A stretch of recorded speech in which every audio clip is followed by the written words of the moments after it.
தமிழ்நாட்டில் 108 ஆம்புலன்ஸ் போன்ற அமைப்பில் மத்திய பிரதேசத்தில் ஜன்னி எக்ஸ்பிரஸ் ஆம்புலன்ஸ் எனும் திட்டம் செயல்படுத்தப்படுகிறது. இந்த ஆம்புலன்ஸ் கிராமப்புறங்களில் கர்ப்பிணித் தாய்மார்கள், நோய்வாய்ப்பட்ட முதியவர்கள், கைக்குழந்தைகள் மற்றும் பழங்குடி மக்களுக்கு அவசரகால உதவிக்காக மாநில அரசால் இயக்கப்படுகிறது.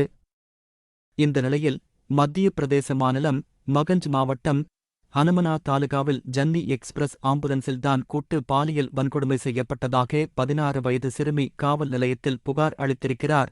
இது தொடர்பாக வழக்கு பதிவு செய்த காவல்துறை சிறுமியை மருத்துவ பரிசோதனைக்கு உட்படுத்தியது. அதில் சிறுமி கூட்டு பாலியல் வன்கொடுமைக்கு ஆளானது உறுதி செய்யப்பட்டது.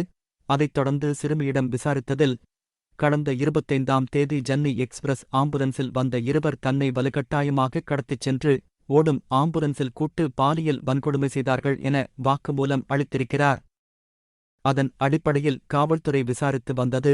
இந்த நிலையில் மகஞ்ச் மாவட்டத்தில் உள்ள நெகர்ஹி தாலுகாவில் வசிக்கும் வீரேந்திர சதுர்வேதி, ஆம்புலன்ஸ் டிரைவர், அவரது நண்பர் ராஜேஷ் கேவட் ஆகியோரை புதன்கிழமை இரவு காவல்துறை கைது செய்திருக்கிறது. இந்த குற்றம் நடந்த அதே பகுதியில் கடந்த மாதம் 21ஆம் தேதி தேனிலவுக்குச் சென்ற தம்பதியில் புதுமணப் பெண்ணை கடத்திச் சென்று 8 பேர் கூட்டு பாலியல் வன்கொடுமை செய்த சம்பவம் பெரும் அதிர்வலைகளை ஏற்படுத்தியது குறிப்பிடத்தக்கது.